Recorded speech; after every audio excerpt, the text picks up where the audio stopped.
안녕하세요. 저는 결혼한 지 얼마 되지 않은 30대 남성입니다. 제 아내는 해외 유학파입니다. 이 점이 너무 멋지고 특별해 보였는데 지금은 너무 더러워 보여서 이혼을 하게 되었습니다. 무슨 이유 때문에 그런지 궁금하신 분들은 제 사연을 끝까지 봐주시길 바랍니다. 저랑 아내는 수영교실에서 만났습니다. 같은 시간대 수업을 들으면서 굴곡진 몸매로 제 눈길을 사로잡았죠. 몸매뿐만 아니라 화려한 수영복도 시선을 끌었습니다. 보통 수업을 들으러 오면 무난한 디자인을 많이 입고 오는데 아내는 누구나 뒤돌아볼 원색의 디자인을 입고 왔거든요. 정열적인 레드와 눈이 부실 만큼의 형광초록색 패턴의 수영복이었습니다. 안 그래도 눈에 띄는 사람인데 그런 수영복을 입고 다니니 수영교실 회원들이 전부 다 기억하고 있더군요. 아내가 수업을 빠지는 날이면 그분은 안 온 거냐고 서로 물었습니다. 저도 그래서 아내를 주의주시하고 있는데 해외 유학파라 인상착의가 화려하고 말투가 특이하다는 소문이 돌았습니다. 게다가 제가 너무 가고 싶었던 하와이에서 대학을 다니며 20대를 보냈다고 하는 거 있죠? 최근 한국으로 돌아와 영어학원 강사로 일하고 있다고 합니다. 그 말을 듣는 순간 하와이 대학을 다녔다고 하는데 왜 수영을 배우는 걸까 싶더라고요. 하와이라면 어딜 가든 바다가 보이니 헤엄을 당연히 텄을 것 같았습니다. 제주도 사는 사람은 어딜 가든 귤이 보여서 귤을 자주 먹듯이 하와이 사람들도 왠지 그럴 것 같았거든요. 제가 그 생각을 하고 있다가 아내를 보자마자 슬그머니 말을 걸어보았습니다. 안녕하세요. 저 같이 수영 수업 듣는 사람인데 혹시 저 알고 계신가요? 다름이 아니라 궁금한 게 있어서 하와이에서 오신 걸로 알고 있는데 수영을 배우고 있는 게 신기해서요. 혹시 무슨 이유가 있나요? 아, 제가 원래 수영을 잘했는데 물에 빠진 뒤로 헤엄을 못 치겠더라고요. 너무 무서워서 몸이 안 움직여져서 수영장에서는 잘 될까 수업 받아보고 있어요. 그런데 잘 안 되네요. 킥판 없으면 아직 수영하기가 힘이 들어요. 아내가 이렇게 말하길래 땡 잡았다고 생각했습니다. 그래서 수업 끝나고 같이 수영하면서 연습을 하자고 했죠. 안 그래도 물이 무서워서 진도가 안 나간다는 핑계를 대고 아내와 약속을 잡았습니다. 사실 저는 수영을 아주 잘했습니다. 중급반에 있다가 초급반으로 내려온 건데 그 이유가 아줌마들 때문이었거든요. 텃세가 어찌나 심한지 절 구석으로 내모는 것도 모자라 틈만 나면 모여서 제 뒷담을 하였습니다. 그게 너무 불편해서 초급반으로 내려달라고 했죠. 집 근처 수영장이 여기밖에 없어서 열불이 났었는데 처음으로 아주머니들의 텃세가 감사히 여겨졌습니다. 예쁘고 몸매 좋은 것도 모자라 하와이 유학까지 다녀온 똑똑한 여자를 만나게 되었으니까요. 정말 제 이상형이었습니다. 해외 유학을 다녀온 영어 잘하는 여자에게 환상이 좀 있었거든요. 저는 해외 한번 다녀와 본 적이 없어서 자유롭고 개방적인 외국 문화가 부러웠습니다. 워킹 홀리데이나 해외 유학 다녀온 여자들을 조심하라는 어른들의 말이 있긴 했지만 자격지심이라고 생각했습니다. 자기가 갈 수 없는 곳을 여자가 다녀오니 괜히 시샘하는 것 같았는데요. 시샘할 시간에 저처럼 똑똑한 여자를 꼬셔야죠. 저는 망설이지 않고 아내와 수영하는 데 온갖 시간을 다 썼습니다. 아내와 친해졌다고 느껴졌을 때 밖에서 식사하자고 제안해 보았죠. 지은씨, 혹시 오늘 시간 되시나요? 여기 맛집 알게 돼서 가볼까 하는데 지연씨도 같이 가요. 제가 이렇게 말하기 무섭게 지연씨의 뒤에서 누군가 걸어오고 있었습니다. 키는 190 정도에 어깨는 거짓말 안 치고 제 팔 길이만 했습니다. 근육도 우락부락한 것도 모자라 보이는 흑인이었죠. 우리 동네에서 외국인을 보기 힘들어서 신기한 것도 신기한 건데 그렇게 큰 사람은 처음 봐서 눈을 떼기가 힘들었습니다. 게다가 아내한테 다가가서 뭐라 이야기하더니 아내를 데려가 버리더라고요. 저는 영어도 못했고 덩치가 큰 외국인에게 기가 죽어서 아무 말도 못했습니다. 설마 남자친구일까 싶어서 아내가 다시 오길 기다렸죠. 아내에게 남친이 있다는 말을 들으면 그날 바로 끊어놓았던 수영 강습비를 환불하려고 했습니다. 남친이 있냐는 질문부터 하는 거였는데 너무 창피하더군요. 제가 쪼그려 앉아 애초롭게 기다리고 있으니 아내가 멀리서 저를 보고 다가왔습니다. 어머, 동구씨, 지금까지 기다리고 계신 거예요? 오래 기다리셨죠? 아까 뭐라 하신 거예요? 맛집 같이 가자고 하신 것 같은데. 그게 같이 식사하려고 했는데 남자친구 있으시면 실례인 것 같아서요. 혹시 아까 그분 남자친구분이실까요?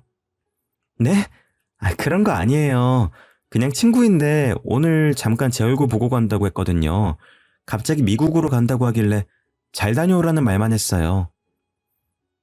저는 또 남자친구분인 줄 알고 강습비 환불할 뻔했어요. 고백도 못하고 차인 기분이라. 그럼 식사 같이 하실까요? 저 지연 씨랑 밥 먹으려고 기다리고 있었는데. 네, 당연하죠. 못 파는 데예요?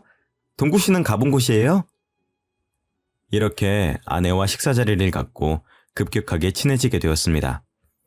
간단하게 국수를 먹고 2차로 삼겹살에 소주를 먹으러 갔거든요. 역시 술이 들어가니 창피해서 못했던 말들이 우수수 나왔습니다.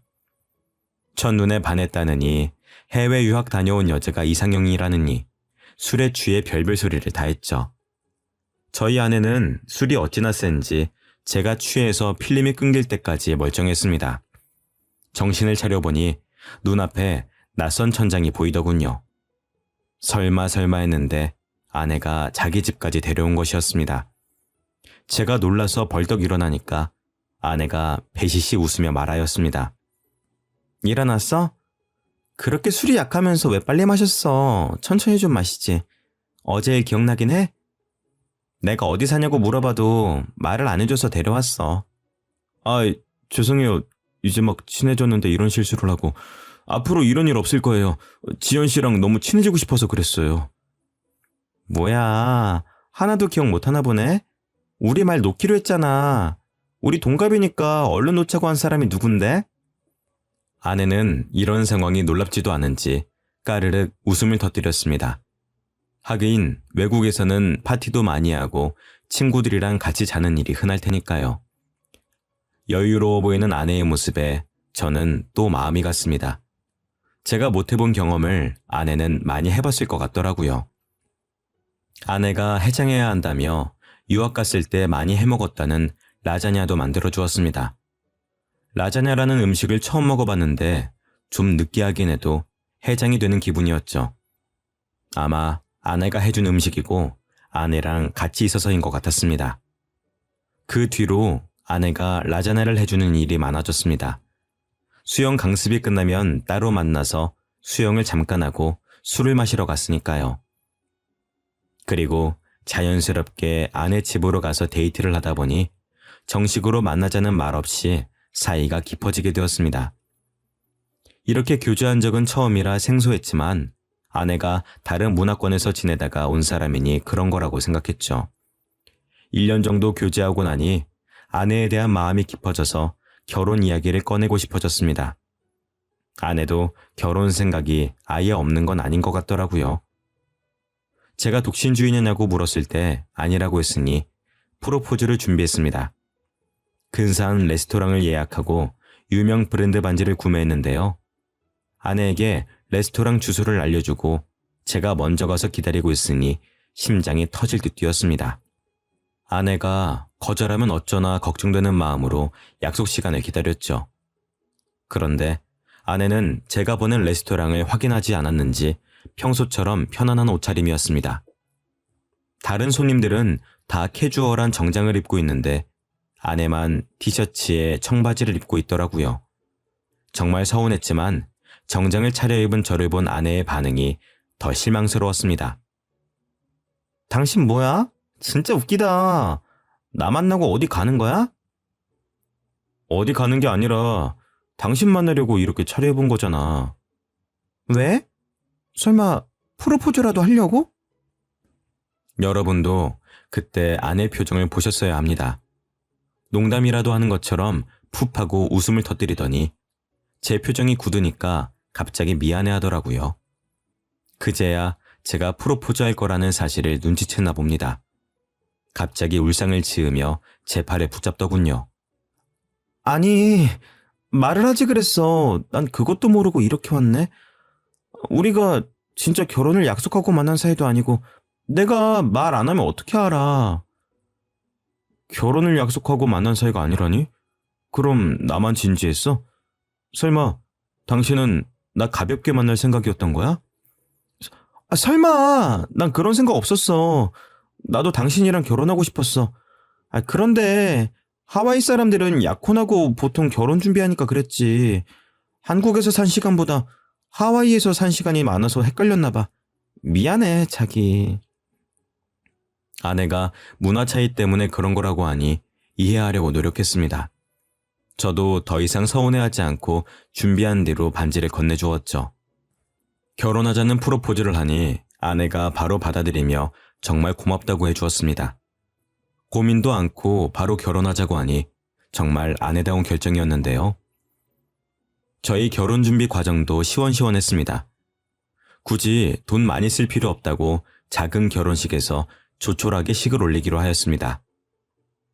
화려한 결혼식은 아니었지만 아내는 굉장히 행복해하고 만족스러워 하더라고요. 이런 말하면 문매를 맞을 것 같아서 말 안 하려고 했지만 해야겠습니다. 한국 여자들이랑 다른 느낌이었거든요. 외국물을 먹어서 그런지 사치에 별 신경을 쓰지 않고 저와 함께 해주었습니다. 결혼 준비도 반반, 집도 반반. 연애할 때도 느꼈지만 모든 게 더치페이였습니다. 덕분에 아내를 향한 마음이 더 커졌죠. 하지만 역시 결혼은 집안과 집안끼리 하는 것이라 그런지 이런 아내의 눈에 눈물을 흘리게 만들어버렸습니다. 저희 엄마가 상견례 자리가 끝나고 저를 따로 불러서 결혼을 반대한다는 거 있죠. 어떤 여자랑 결혼해도 좋을 것 같다던 엄마가 아내의 유학 사실을 알게 된 뒤로 한 반대였습니다.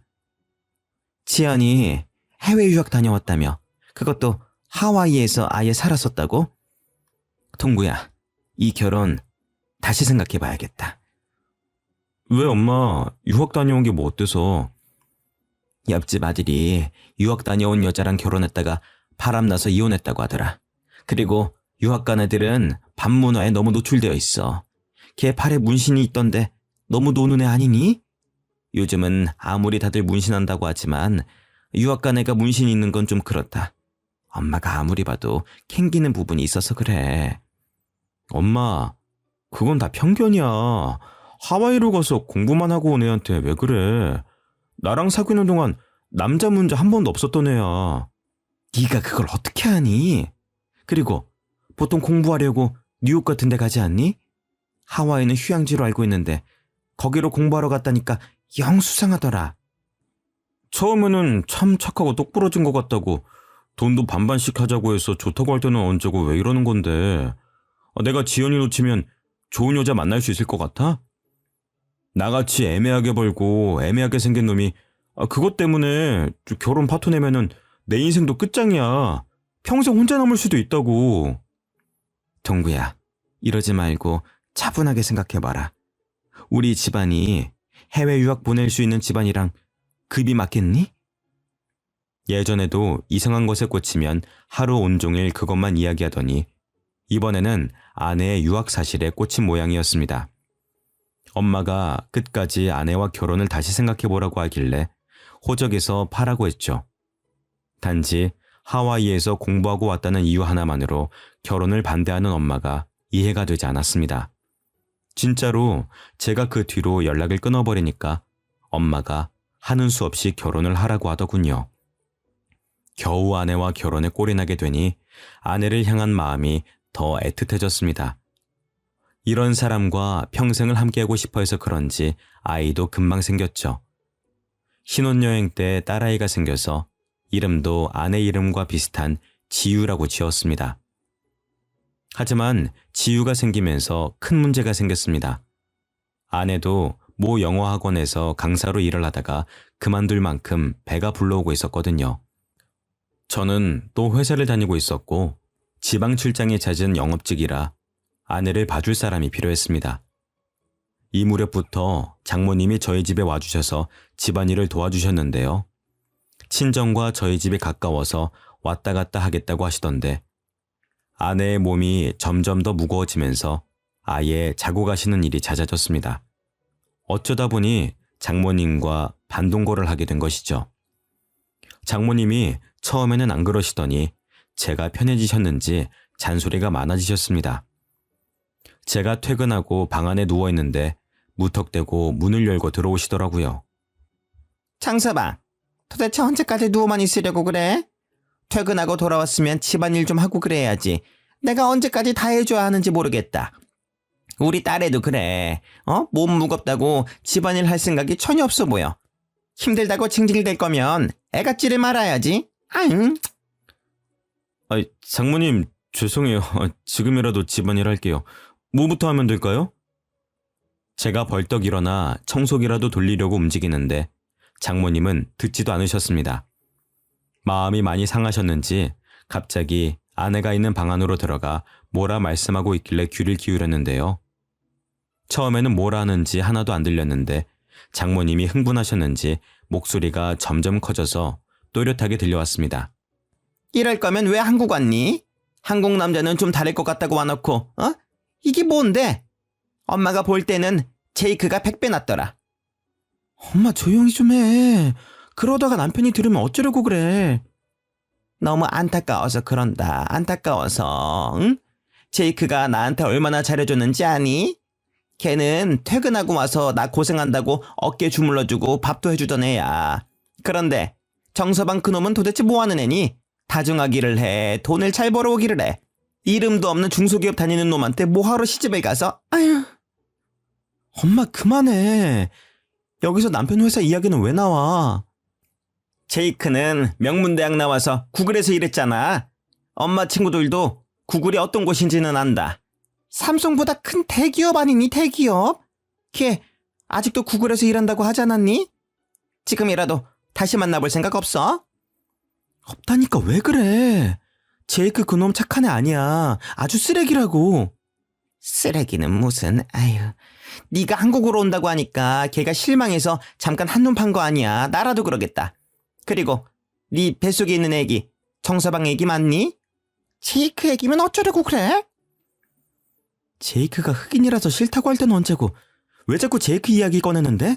이제 제이크랑 끝났어. 우리 애는 남편에게 확실하니까 그만 좀 해. 장모님이 도대체 무슨 말씀을 하시는 걸까요?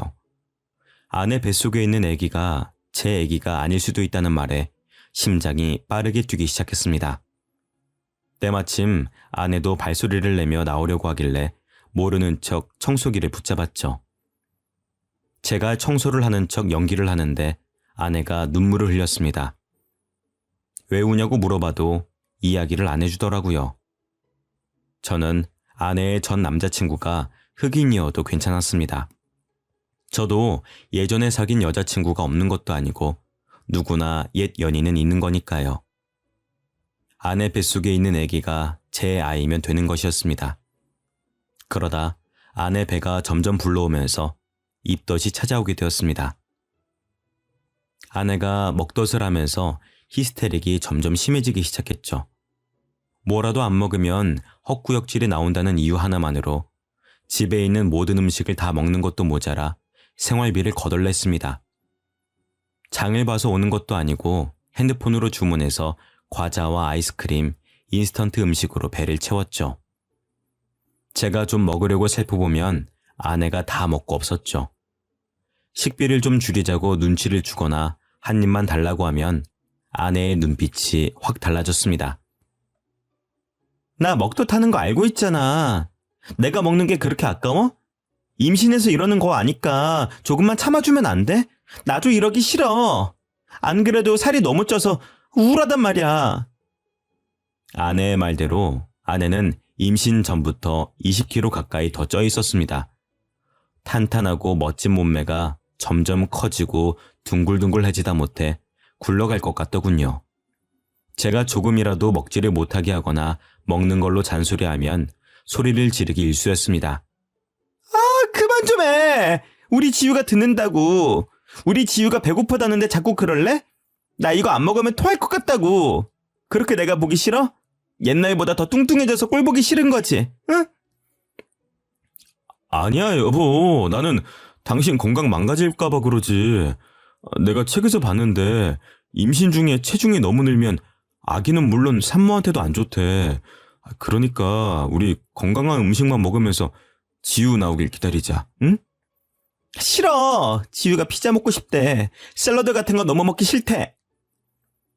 아내가 날이 갈수록 먹을 거에 예민해지더라고요. 조금만 식단 조절을 하려고 하면 신경질을 부렸습니다. 물론 저도 먹덧을 하면 자꾸만 헛구역질이 나오고 속이 더부룩한 건 알고 있었습니다.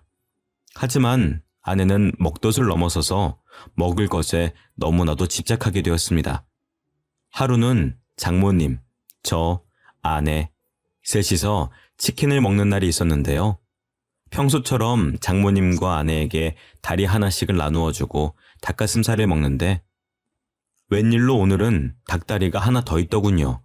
그래서 제가 집어먹었습니다. 그런데 아내가 그 모습을 보고 눈을 부라리며 어떻게 그럴 수 있냐고 하는 거 있죠? 원래 닭다리는 내 거잖아. 엄마한테 하나 양보하라고 해서 내가 양보도 해줬는데 어떻게 자기가 홀라당 먹어버릴 수 있어? 당신은 양심도 없어? 나는 홀몸이 아니잖아. 당연히 당신이 양보해줘야 하는 거 아니야? 아니, 당신 지금 닭다리 다 먹지도 않았잖아. 나도 다리 좀 먹자. 당신 임신한 후로 한 번도 안 먹어봤어. 나도 퍽퍽살 싫어하고 다리살 좋아한다고. 우리 지유가 먹고 싶대. 원래 다리살이 제일 맛있는 거 알잖아. 아빠가 돼가지고 딸한테 양보해야지. 자기가 홀라당 다 먹어버려? 여보, 임신 전에는 안 그러더니 요즘 왜 그래? 왜 이렇게 먹을 것에 집착하냐고. 내가 언제 못 먹게 했어? 아내 뱃속에 애도 있고 장모님 앞이기도 해서 되도록 참으려고 했습니다. 하지만 그동안 쌓인 게 많이 있어서 저도 터지고 말았는데요. 제 편을 들어주실 줄 알았던 장모님께서 오히려 제게 화를 냈습니다. 청서방, 아예 먹지 말라는 것도 아니고 다리살 하나 양보 못해? 그렇게 먹고 싶으면은 내 거 먹어. 나 참, 딸 남편이란 놈이 먹을 것 가지고. 장모님도 보셨잖아요. 먹을 거 앞에서 자기만 생각하는 거. 저번에 불고기랑 냉면 먹을 때 자기가 불고기 다 먹어놓고 나한테 다시 사오라고 짜증냈던 거 기억 안 나세요? 저는 그때는 참았어요. 그런데 장모님께서도 그렇게 말씀하시면 어떡해요? 원래 임신하면은 예민해지고 그러는 거야. 내가 누누이 말했는데 아직까지 이러면 어떡해? 못 배운 놈이라 그런지 말귀도 못 알아듣네. 못 배운 놈이라니. 장모님께서 제 콤플렉스를 알고 하는 말이었습니다. 제가 충격을 받아서 아무 말도 못하고 있으니 아내가 제 접시에 있는 닭다리를 가져다가 먹더군요. 그렇게 딸이 귀하면 자기 닭다리를 내어줄 것이지 저한테만 뭐라 하는 장모님이 이해가 되지 않았습니다. 괜히 험한 말이 나올까봐 자리에서 일어서니 장모님이 저를 향해 소리를 지르셨습니다. 내가 아직 식사하고 있는데 어딜 가? 내가 자리 뜰 때까지 있어야지. 자네 부모님은 그것도 안 가르쳤나? 그런 말씀하지 마세요. 제가 대학은 못 갔어도 부모님께서 교육은 잘 시켜주셨거든요. 장모님, 갈수록 말이 심해지시는 거 아세요? 처음에는 안 그러셨잖아요. 저한테 갑자기 왜 이러시는데요? 왜 그러긴? 보면 볼수록 밉상이나 그런다. 입만 열어도 멍청하게 느껴져서 무슨 대화를 할 수가 있어야지. 우리 딸도 그래서 점점 짜증이 많아지고 있는 거야. 너한테 말을 못하고 있는데 같이 살면 살수록 실망스럽다고 하더라. 제가 뭘 했다고 그러세요? 여보, 말해봐. 뭐가 그렇게 실망스러운데? 됐다. 괜히 내 딸한테 뭐라 하지 마라. 지연아, 이리로 와. 방해가 있자. 제가 아내에게 이유를 캐물으려고 하니까 장모님이 아내를 데리고 가버리더라고요. 이때부터 확실하게 아내와 사이가 멀어지고 있다고 느꼈습니다. 아내와 장모님이 같이 있는 시간이 늘어나면 늘어날수록 아내가 제게 적대적으로 변하더군요. 진짜로 아내 뱃속에 있는 아기가 제 아기가 아닌 걸까요? 어쩌면 제이크라는 흑인 남자의 애기일 것 같아서 불길한 예감이 들었습니다. 그래서 아내도 날이 갈수록 예민해져서 예전 같지 않은 걸까 싶었습니다. 뱃속에 있는 애기가 남의 애기라고 물을 수도 없고 아내와의 관계 때문에 정말 고민이 많았습니다. 무턱대고 직구를 날렸다가 아내와 이혼하게 되면 정말 끔찍할 것 같았죠. 그만큼 아내를 사랑했습니다. 아내가 솔직하게 털어놓아 준다면 이혼할 생각도 없었습니다. 아내를 정말 사랑하지만 내가 흑인 애기를 잘 키울 수 있을까? 아내가 어디서부터 날 속인 걸까 생각하면 생각할수록 괴로워져서 잠을 못 잤습니다. 덕분에 회사에서도 집중이 안 돼서 여러 번 혼났을 정도였으니까요. 이제는 아내에게 진실을 알아내서 사과를 받아내든 오해를 풀든 해야 할 것 같았습니다. 그래서 그날 바로 퇴근하는 길에 아내가 좋아하는 회와 무알코올 맥주를 사갔습니다. 연애할 때부터 회랑 소주를 좋아했으니까요. 임신한 몸이라 소주는 못 먹지만 무알코올 맥주는 괜찮을 거라고 생각했습니다. 이거면 아내와 함께 서로의 속마음을 허심탄회하게 털어놓을 수 있을 것 같았죠. 그런데 제가 집으로 들어가니 장모님께서 저를 반기시기는커녕 바로 봉투 안을 보더군요. 회와 맥주를 사간 봉투를 보자마자 장모님이 저를 노려보셨습니다. 정서방, 이게 뭐야? 어? 설마 혼자 먹으려고 사온 거야? 우리 딸이 먹고 싶어도 못 먹고 있는데 이걸 사오면 어떡해?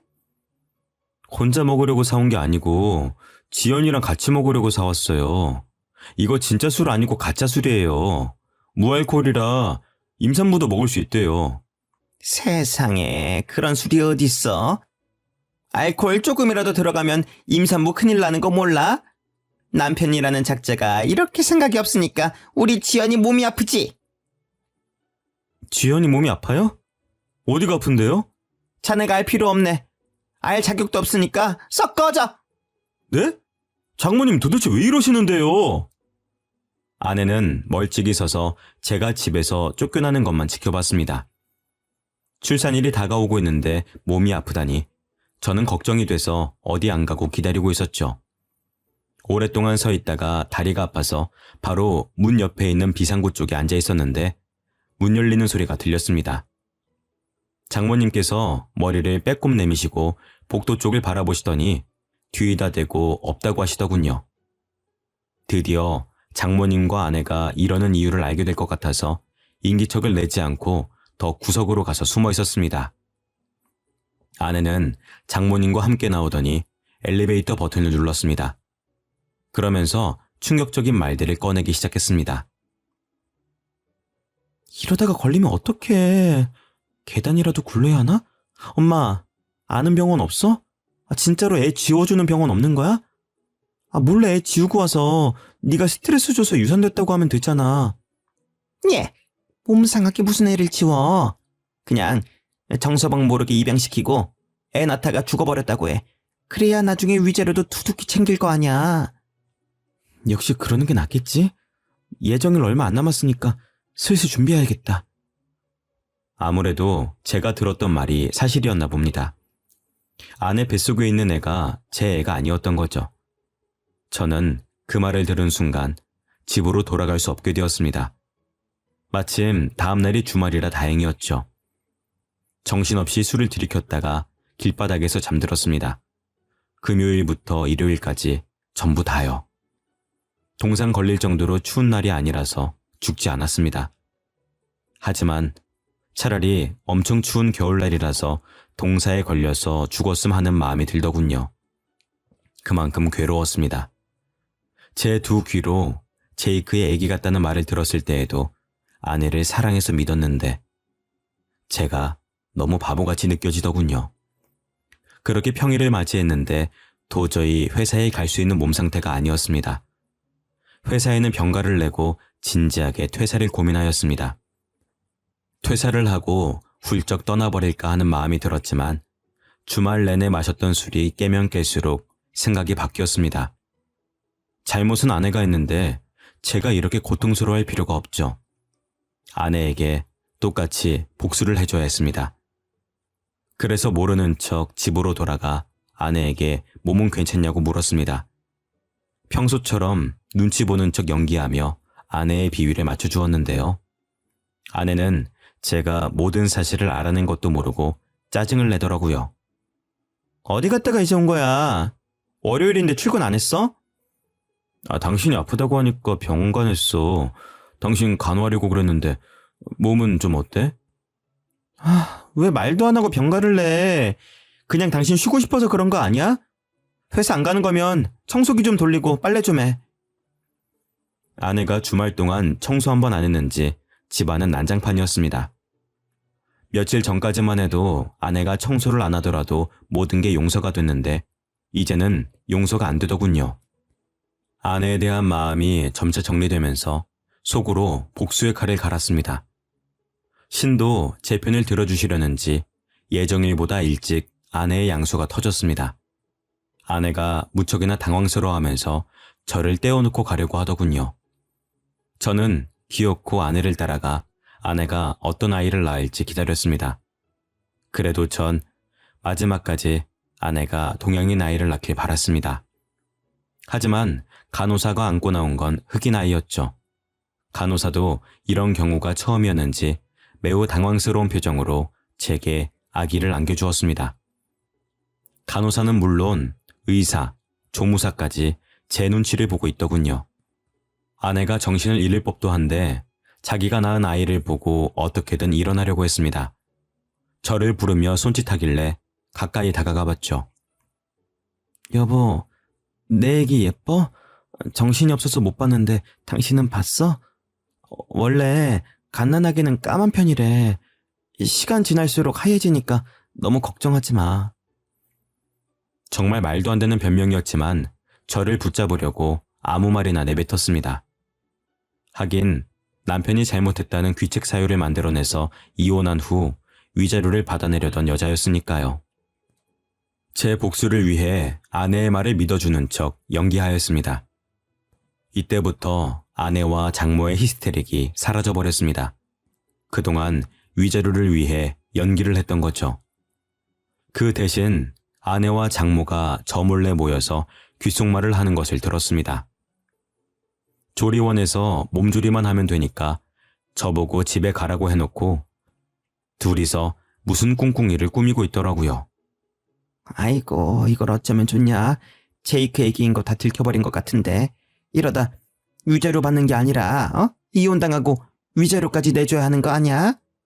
아니야, 지금까지 별말 없는 거 보니까 내 말 믿어주는 것 같아. 지금이라도 지유 입양 보내자. 내가 갑자기 아파서 병원에서 죽었다고 할게. 내가 어떻게든 정서방 못 오게 막을 테니까 네가 어떻게든 입양 절차 밟아놔라. 그리고 너 제이크 그 흑인로 만나기만 해봐. 정서방한테 제이크 만나다 걸리면 네 인생 아주 끝장날기 뻔하니까. 안 만난다니까. 제이크 미국으로 갔어. 아내는 장모에게 이리 말해놓고 막상 장모가 입양 절차를 알아보겠다고 가버리니 급하게 짐을 싸고 있었습니다. 누군가와 약속이라도 있는 듯 핸드폰을 보며 걸어가더니 집이 아니라 조리원 근처 카페에서 누군가를 만나러 가더군요. 제가 수영장에서 본 그 흑인을 보러 간 것이었습니다. 그 흑인이 바로 제이크였던 거죠. 영어로 대화를 나누어서 알아들을 수 없었지만 아내가 너무 기뻐하며 한국어로 이야기해 주어서 무슨 내용인지 알아차렸습니다. 정말? 네가 책임져 준다고?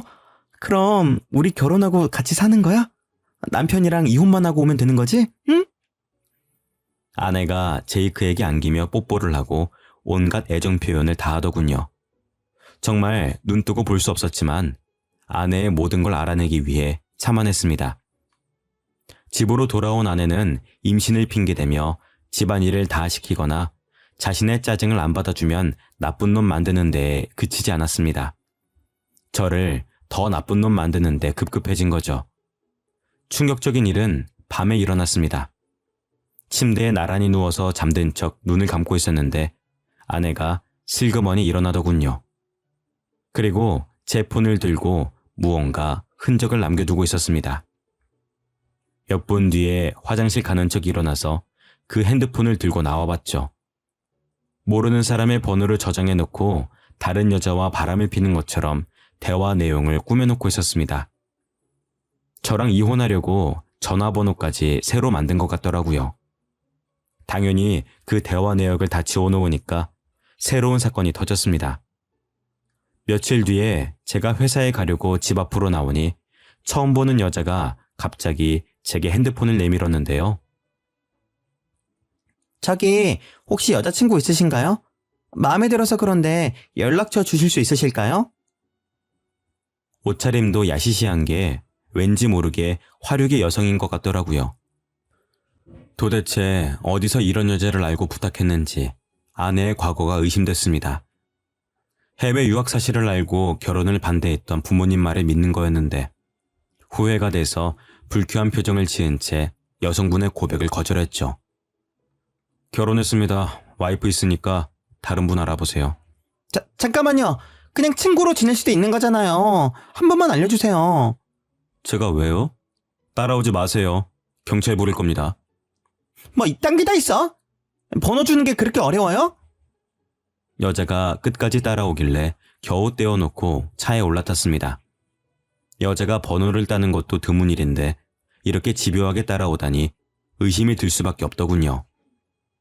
아내가 사람을 쓴 것 같아서 차를 다른 데에 대고 기다려보았습니다. 진짜로 아내가 밖으로 나오더니 여자에게 돈을 쥐어주었는데요. 그 모습을 핸드폰으로 모두 다 촬영해 놓았습니다. 그리고 아내가 지유를 입양 보내기 전에 유전자 검사를 다 해놔야 되겠다고 느꼈죠. 그날부로 유전자 검사할 수 있는 곳을 다 알아보고 비용도 체크해 놨습니다. 그동안 안 쓰고 모아두었던 연차까지 쓰며 아내를 쫓아다녔죠. 아내는 제이크를 하루도 빼놓지 않고 만나서 아내가 입고 나간 옷을 매일 찍찍이로 흑인 머리카락이 묻어있지는 않을까 체크했습니다. 덕분에 머리카락을 빠르게 채취해낼 수 있었죠. 유전자 검사만 한 게 아니라 아내가 제이크라는 흑인 남자를 만나고 다닌 증거를 사진 찍어 두었습니다. 유전자 검사 결과도 나오고 아내가 흑인 남성을 만나고 있다는 증거가 충분하다고 생각한 날이었습니다. 기가 막히게도 아내는 그날 흑인을 만나러 갔습니다. 손을 꼭 잡고 숙박업소로 들어가려고 하길래 그 앞을 막아섰죠. 아내는 제게 미안해하거나 창피해하기는커녕 버럭 소리를 지르기 시작했습니다. 뭐야? 당신이 왜 여기 있어? 설마 나 따라다닌 거야? 당신 뭐 의처증 뭐 그런 거야? 어? 스토커도 아닌데 왜 따라온 건데? 당신이 의심스러우니까 그러지. 처음부터 위자료 노리고 나한테 접근한 거지? 그게 아니면 나한테 접근해놓고 보니까 이 자식의 임신한 거 알아차린 거야? 지금 뭘 하는 거야? 내가 지금 꽃뱀짓 했다는 거야? 난 당신한테 그런 짓 한 적 없어. 제이크는 그냥 내 친구라고. 당신은 친구랑 그런 짓 해? 그래서 흑인 애가 생긴 거잖아. 제이크랑 결혼하지. 왜 나랑 결혼했어? 어? 날 왜 속였냐고! 그동안 참아온 분노와 배신감에 소리를 질러대니까 아내가 놀라더군요. 하긴 아내 앞에서 이렇게 화를 낸 건 처음이었습니다. 아내를 사랑하는 마음에 늘 인내심으로 견뎌왔으니까요. 아내가 제이크 손을 잡고 무서워하는데 정말 어이가 없더라고요. 그래서 가방에 넣어둔 사진을 꺼내서 보여주었습니다. 당신이 저 흑인 놈이랑 데이트하는 사진 맨날 찍어놨거든? 응? 증거가 이렇게 많이 모이더라. 이뿐인 줄 알아? 지유랑 제이크랑 유전자가 일치한다는 증거도 잡아냈어. 유전자 서류 복사본을 아내 얼굴에 집어 던지니까 그제야 아내가 부들부들 떨더군요.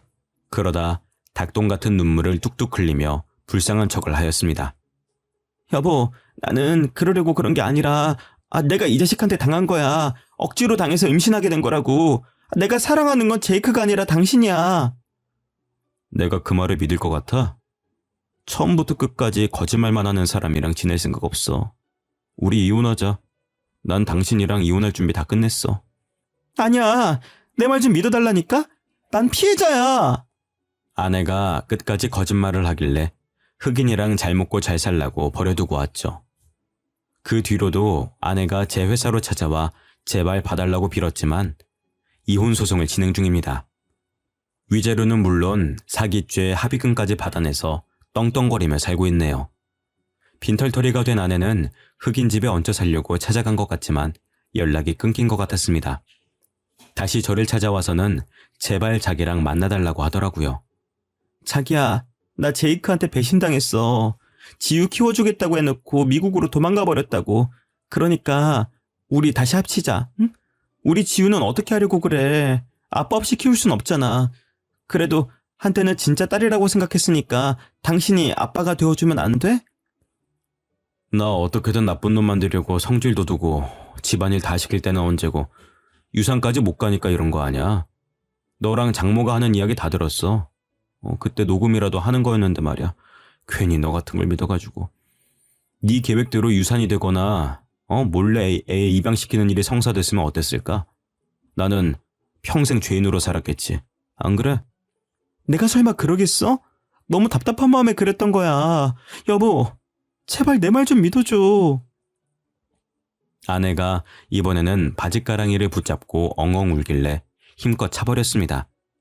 와이프가 아스팔트 바닥에 넘어져서 우는데도 하나도 불쌍해 보이지 않더군요.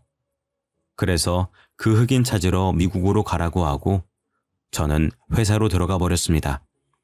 제가 퇴근할 때까지 회사 앞에 있길래 경찰에 신고하는 것도 잊지 않았죠. 아내가 회사나 부모님과 같이 살고 있는 집으로 찾아올 때마다 경찰에 신고를 해줬더니 다시는 찾아오지 않았습니다. 제가 콩깍지가 조금이라도 늦게 벗겨졌다면 어땠을까요? 자꾸만 끔찍한 생각이 들어서 이렇게나마 사연을 보내봅니다. 여러분들은 사랑한다고 저처럼 다 감싸고 이해하려고 하지 말고 짚고 넘어가셔야 되는 부분은 꼭 확인하고 넘어가시길 바랍니다. 지금까지 제 사연 들어주셔서 감사합니다.